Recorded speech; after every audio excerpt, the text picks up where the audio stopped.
Završeno 22. kolo u Mozart Bet Superligi Srbije. Postignuće srpskih fudbalera u Evropi.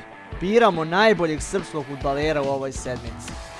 I evo nas, sada možemo da krenemo od pregleda utakmice 22. kola u prvoj epizodi serijala pregleda srpskog fudbala. Krećemo od prvog meča u ovom kolu, Mladost Lučani protiv Vojvodine. Mladost Lučani je, remizirali su 1-1 sa Vojvodinom. Potom imamo Kolubaru iz Lazarevca koja je pobijedila na domaćem terenu 1-0 protiv Voždovca. Radnički Niš je nerješenim rezultatom završio utakmicu protiv Radnika iz Surdulice. Bez golova je bila utakmica. Crvena zvezda slavila u derbiju 3-0 protiv Čukaričkog. Zatim imamo utakmicu u Kruševcu gdje je domaćin izgubio protiv Novog Pazara 1-0. Radnički Kragujevac je remizirao sa Javorom iz Ivanjice. Mladost Gat je uspio da izgubi na domaćem terenu protiv TSC-a 2-1. I na samom kraju Spartak Subotica igrala je domaću utakmicu protiv Partizana. Partizan je slavio 2-1 i to je kraj 22. kola ove sedmice. I sada predlažem da idemo na pregled naših fudbalera u Evropi, srpskih fudbalera. U Premier ligi nije bilo ništa značajno za naše fudbalere, tako da sam automatski prešao na La Ligu. Srđan Babić i Almerija su doživjeli ubedljiv poraz od Žirone. Babić je upisao svih 90 minuta uz ne toliko dobru partiju.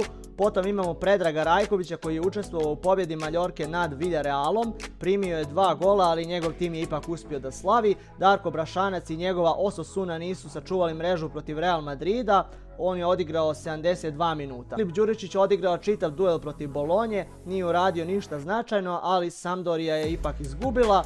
Fiorentina remizirala protiv Empolija. Milenković povređen u 40. minutu, zamijenio ga je Igor. Novi 90 minuta za Aleksu Terzića, odigrao je jednu prosječnu utakmicu, kao i Luka Jović koji je zamijenjen u 69. minutu. Nismo vidjeli puno od Vlahovića, dok je Kostić ostvario asistenciju za Moj Skina. Juventus je slavio protiv Specije. Darko Lazović je odigrao 60 minuta u porazu protiv Rome. Hellas Verona je izgubila na gostovanju. Torino je odigrao neriješeno sa Cremoneseom. Ilić je upisao 89 minuta. Milinković Savić je primio 2 gola i Radonjić je ušao u 20. minutu prije kraja umjesto Karamoka. Andrić ušao 22 minuta prije kraja, Clermont je poražen u gostima u Ligi 1. Veljko Birmančević odigrao svega 9 minuta. Domaćin nije uspio doći do pobjede, Marseille je trijumfovao nad Toulouseom. Onda imamo u Evropi dalje Ligu šampiona. Marko Grujić je odigrao solidnu utakmicu protiv Intera. Nero Azuri su slavili minimalnim rezultatom 1-0.